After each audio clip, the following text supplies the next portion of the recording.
Hello 12th class, this is your online business study class. Today our topic is dimensions of business environment. आज हम business environment के dimensions पढ़ेंगे कि क्या क्या इसमें इंक्लूड होता है, कौन कौन से फैक्टर्स में इंक्लूड होते हैं. ठीक है, डायमेंशंस होता है पहलू. ये बिजनेस एनवायरनमेंट में क्या क्या है. कि लास्ट वीडियो में हमने इम्पोर्टेंस पढ़ी थी, आज डायमेंशन पढ़ते हैं. ठीक है, स्टार्ट करते हैं. The dimension of business environment means all the factors, forces and institutions which have direct or indirect influence over the business transaction. देखिए, बिजनेस एनवायरनमेंट की डायमेंशंस जो है उसका मीन क्या है. इसमें सारे के सारे जो फोर्सेस हैं, फैक्टर्स हैं, इंस्टीट्यूशंस हैं, जिनका डायरेक्टली और इनडायरेक्टली क्या पड़ता है, बिजनेस जो ट्रांजेक्शन बिजनेस एक्टिविटीज़ हैं उन पर प्रभाव पड़ता है, इन्फ्लुएंस करते हैं वो. तो सारे किसके अंदर आते हैं, बिजनेस एनवायरनमेंट के डायमेंशन. ठीक है, जैसे इसमें इकोनॉमिकल एनवायरनमेंट होगी. ठीक है, जनरल एनवायरनमेंट की अगर हम बात करें, इकोनॉमिकल एनवायरनमेंट होगी, सोशल एनवायरनमेंट होगी, पॉलिटिकल एनवायरनमेंट हो गई, लीगल हो गई. ये सारी की सारी किस में इंक्लूड है, जनरल एनवायरनमेंट. ये general environment is the most important dimension of the business environment.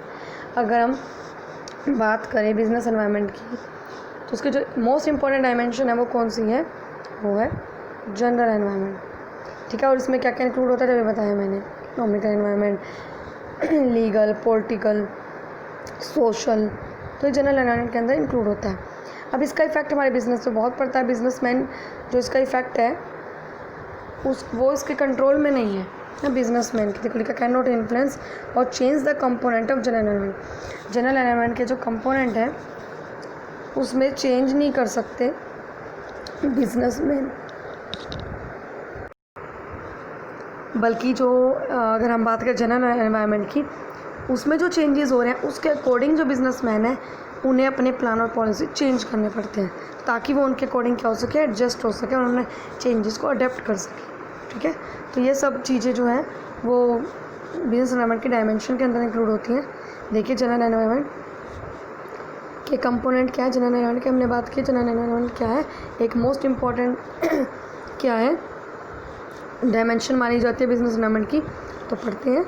देखिए, फर्स्ट जो कंपोनेंट है जनरल एनवायरनमेंट का वो क्या है, इकोनॉमिकल एनवायरनमेंट. इकोनॉमिकल एनवायरनमेंट क्या होता है, जो कि इकोनॉमिकल क्या होता है, अर्थव्यवस्था कह सकते हैं, है ना. अब देखिए, इकोनॉमिकल एनवायरनमेंट क्या रेफ़र करती है, क्या है.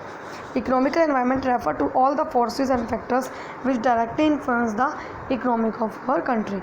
देखिए, इकोनॉमिक एनवायरनमेंट रेफ़र करती है उन फोर्सेस और फैक्टर्स को, ऐसे जितने भी फैक्टर्स, ऐसे जितने भी फोर्सेस हैं जिनका डायरेक्टली किस पे इन्फ्लुएंस पड़ता है, हमारे देश की इकोनॉमी पे. हमारे देश की जो अर्थव्यवस्था है उस पे जिन फैक्टर्स और फोर्सेस का इफेक्ट पड़ता है डायरेक्टली, वो कौन से होते हैं, वो होते हैं इकोनॉमिकल एनवायरनमेंट. वो सारे फैक्टर किसके अंदर इंक्लूड होते हैं, सॉरी, वो सारे के सारे इंक्लूड होते हैं इकोनॉमिक एनवायरनमेंट, जिनका इफेक्ट किस पे पड़ता है, जिनका इफेक्ट पड़ता है हमारे कंट्री पर. देखिए, environment consist of gross domestic product level.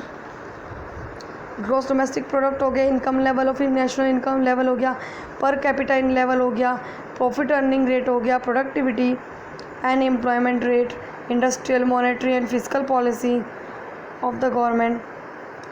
तो ये सारी की सारी जो हम बात करें वो किसके अंदर इंक्लूड होता है, इकोनॉमिकल एनवायरनमेंट के. ये सारे के सारा क्या कर रहे हैं, तो अभी हमने पढ़ा, लाइक ग्रॉस डोमेस्टिक प्रोडक्ट है, जीडीपी रेट, इसका इफेक्ट हमारी इकोनॉमी में पड़ेगा, है ना. इसके अकॉर्डिंगली जो डिमांड है वो होती है प्रोडक्ट्स की. Income level at national level, per capita level कितना होगा, प्रॉफिट अर्निंग रेट हो गया ना, कि प्रॉफिट अर्निंग रेट कितना है, प्रोडक्टिविटी एंड एम्प्लॉयमेंट रेट कितना हो रहा है, क्या रेट चल रहा है प्रोडक्टिविटी का, एम्प्लॉयमेंट रेट का, industrial and physical policy, monetary policy जो गवर्नमेंट की है. तो इन सब का इफेक्ट किस पर पड़ता है, हमारी इकोनॉमी पे. या आपने सबके सब ये टॉपिक है आपने इकोनॉमिक्स में पढ़े हुए हैं. तो इन सब का इफेक्ट किस पर पड़ता है, हमारी इकोनॉमी पर पड़ता है. इसलिए हम कहते हैं कि इकोनॉमिक एनवायरनमेंट के अंदर ये सारी की सारी बातें इंक्लूड होती हैं और इनका इफेक्ट हमारी इकोनॉमी पर पड़ता है। इसीलिए इस तरह का एनवायरनमेंट यानी इकोनॉमिक एनवायरनमेंट को समझना बिज़नेस के लिए बहुत ज़रूरी है, बिज़नेस एंटरप्राइज के लिए, ताकि वो इनसे जो इनका इफेक्ट बिज़नेस एंटरप्राइज पर पड़ेगा उसको वो अंडरस्टैंड कर सके। अब देखिए ऐसे कौन से एस्पेक्ट है जो इंक्लूड होते हैं इसमें। Some aspect of economic environment are, देखिए पहला, increase in GDP result in rise in disposable income of people and further increase in demand for product. अगर हम जीडीपी की बात करें, ग्रॉस डोमेस्टिक प्रोडक्ट, है ना, यही इसका मीनिंग होता है, ग्रॉस डोमेस्टिक प्रोडक्ट। तो अगर जीडीपी बढ़ रहा है, इससे क्या होगा, डिस्पोजेबल इनकम बढ़ेगी। जितने पीपल हैं हमारे देश के या किसी भी देश के, उनकी क्या बढ़ेगी, उनकी डिस्पोजेबल इनकम बढ़ेगी। अब देखिए डिस्पोजेबल इनकम क्या होती है, खर्च करने लायक जितनी इनकम होगी, तो इनकम में से जो सेविंग निकाल लेंगे, सेविंग निकालने के बाद जो हमारे पास बचता है, तो वो क्या होगी, जो हमारे पास बचेगा सेविंग निकालने के बाद, तो जो इनकम जो हमारी बचेगी उसे हम कहाँ खर्च करेंगे, जो हमें चाहिए, है ना, नेसेसिटी जो हमारी है वो, और जो लग्जरी है उसके लिए खर्च करेंगे ना, जितनी भी हमारी आवश्यकता की चीज़ें हैं। जब हमारे पास सेविंग निकाल के जो हमारे पास बचेगा उसे हम कहाँ खर्च करेंगे, अपनी ज़रूरत की चीज़ों पर या फिर लग्जरी चीज़ें एंटरटेनमेंट की, उन पर खर्च करेंगे। तो उसमें जो हमारी जो आय होती है, जो इनकम होती है, वो क्या कहलाती है, वो डिस्पोजेबल।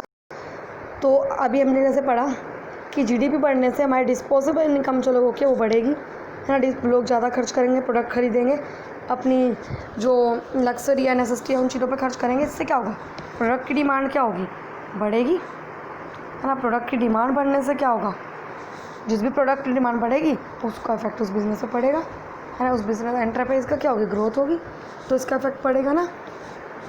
यानी इकोनॉमिकल जो फैक्टर्स हैं उनका इफेक्ट किस पे पड़ेगा, बिज़नेस एंटरप्राइज पर। देखा हमने पहला। सेकंड देखिए, high inflation rate set as constants as they increase the cost of production. High inflation rate, inflation क्या होता है, महंगाई, तेज़ी आना।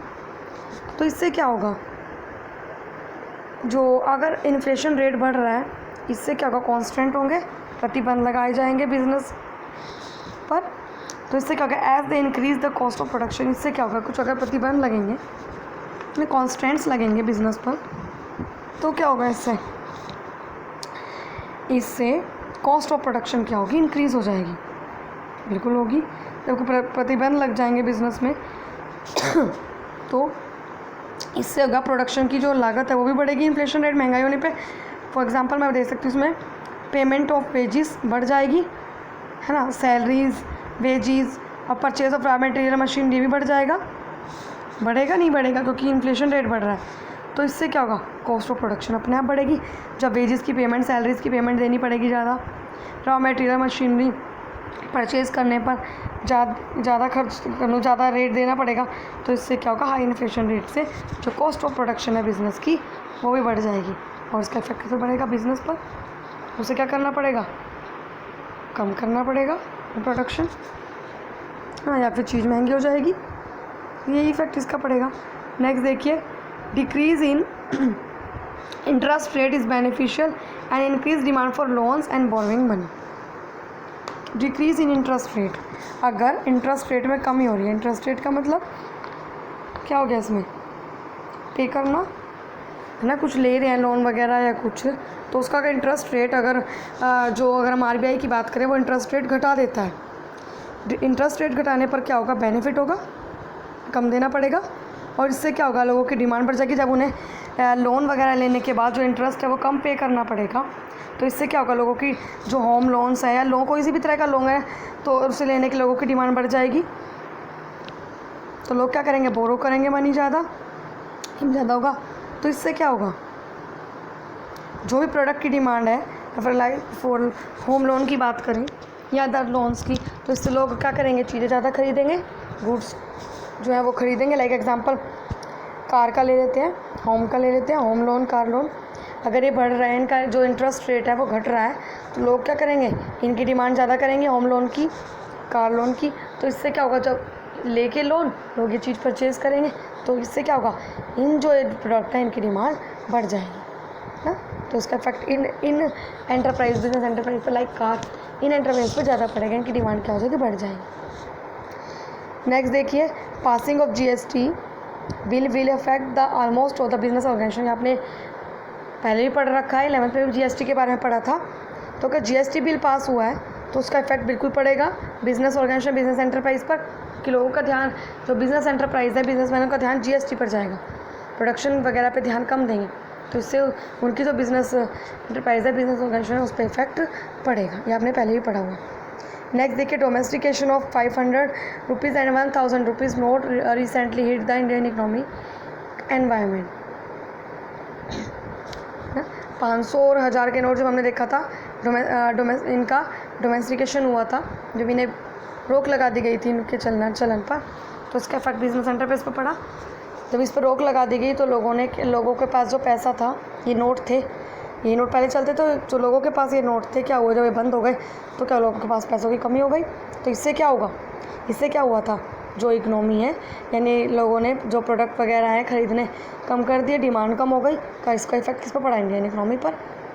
जो लोगों के रोज़गार थे, यानी हम कह सकते हैं सॉरी, जो लोगों के जो हमारी इकनॉमी थी यानी जो बिज़नेस चल रहे थे, लोगों ने वहाँ पे कम ख़रीदा, तो इससे क्या हुआ, उनकी जो प्रोडक्टिव लेवल कम हो गया डिमांड कम होने से, तो इसका इफेक्ट किस पर पड़ा, बिजनेस एंटरप्राइज पर। नेक्स्ट देखिए banking sector reform has led to many respect attractive scheme of deposit and lending money. The banks are offering loan at nominal rate of interest with minimum formalities to be completed.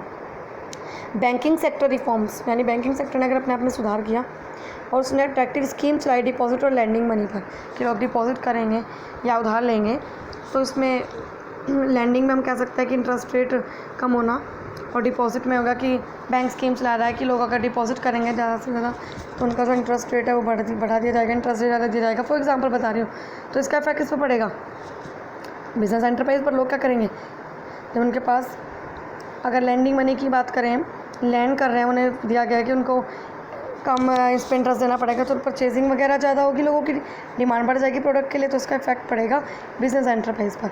लिखा banks are offering loans at very nominal rate of interest and with minimum formalities. अगर एक हम कहें बात कि bank ने कि offer किया कि लोन जो है नॉमिनल रेट पे मिलेगा, उन्हें बहुत कम रेट पे इंटरेस्ट पे करना पड़ेगा इस लोन पर, है ना, या फिर जो इन लोन्स को लेने में जो फॉर्मेलिटीज़ होगी वो बहुत कम होगी, तो इससे क्या होगा, लोग क्या करेंगे, परचेजिंग ज़्यादा करेंगे ना, जब उन्हें चीज़ें मिल रही हैं फॉर्मेलिटीज़ लोन के लिए, तो सब डिमांड बढ़ेगी, इसका इफेक्ट कैसे पड़ेगा, बिजनेस पर।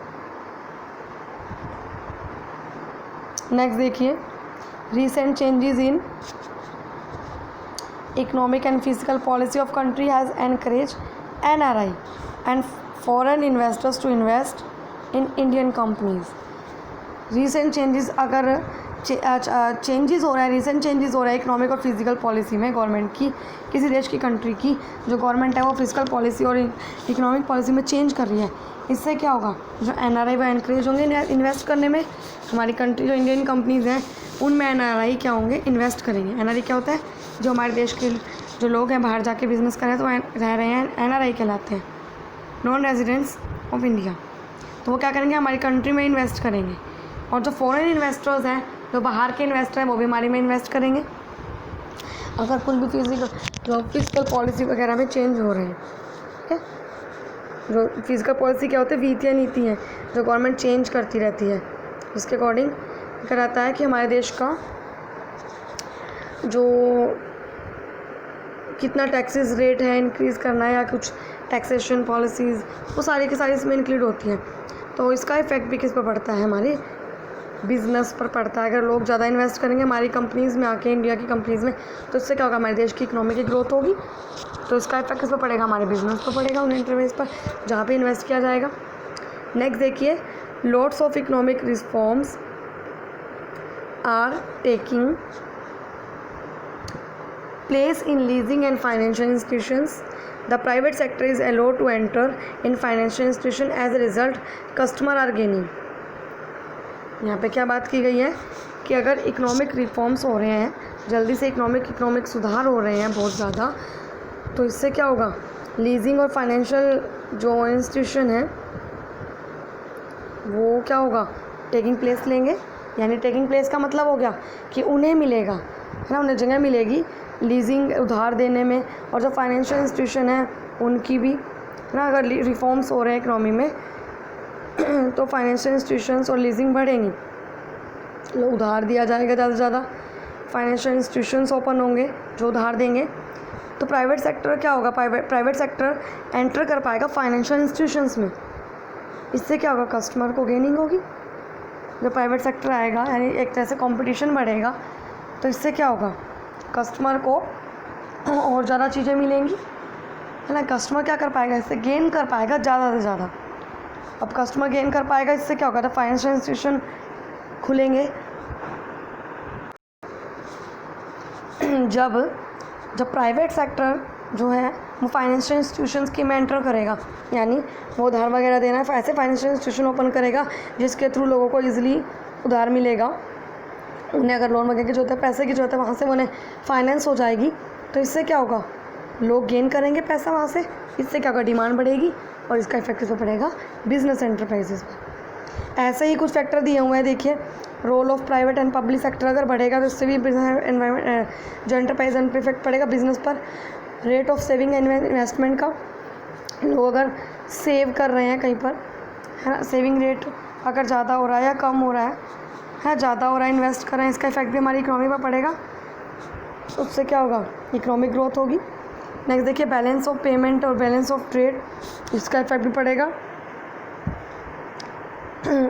अगर बैलेंस ऑफ पेमेंट यानी लेन देन क्या हो रहा है, किसी देश का और जो देश है उनके साथ वित्तीय लेन देन का हिसाब ही तो होता है बैलेंस ऑफ पेमेंट में, तो इसका इफेक्ट भी पड़ेगा। इससे पता चलेगा कि क्या हो रहा है, क्या नहीं, ज़्यादा लेन देन हो रहा है, ज़्यादा लेन देन हो रहा है अगर हमारा एक्सपोर्ट ज़्यादा हो रहा है। बीओटी की अगर हम बात करें, बैलेंस ऑफ पेमेंट ट्रेड की, सॉरी बीओटी की, तो इसका भी इफेक्ट पड़ेगा हमारे देश की। अगर हम बात करें एक्सपोर्ट ज़्यादा हो रहा है ना इंपोर्ट की बजाय, तो इसका अच्छा इफेक्ट हमारा पड़ेगा, बैलेंस ऑफ पेमेंट पे भी अच्छा इफेक्ट पड़ेगा। तो इससे हमारी इकोनॉमी की क्या होगी, ग्रोथ होगी। और इसका इफेक्ट कैसे पड़ेगा कि हमारे देश का एक्सपोर्ट ज़्यादा हो रहा है, हम निर्यात ज़्यादा कर रहे हैं अपने देश से बाहर, हमारे देश की क्या हो रही है, बिजनेस एंटरप्राइज की सेल हो रही है, तो इसका इफेक्ट हमारे बिजनेस पर पड़ेगा और हमारी इकोनॉमी पर। नेक्स्ट देखिए मनी सप्लाई इन इकोनॉमी, अगर मनी सप्लाई हो रही है इसका इफेक्ट भी पड़ेगा। लोग, इससे क्या होगा, पैसा आ रहा है इकोनॉमी में, इससे क्या होगा, ज़्यादा प्रोडक्शन होगा और देश की ग्रोथ होगी। ज़्यादा प्रोडक्शन होगा, बिज़नेस की ग्रोथ होगी, उनकी सेल बढ़ेगी।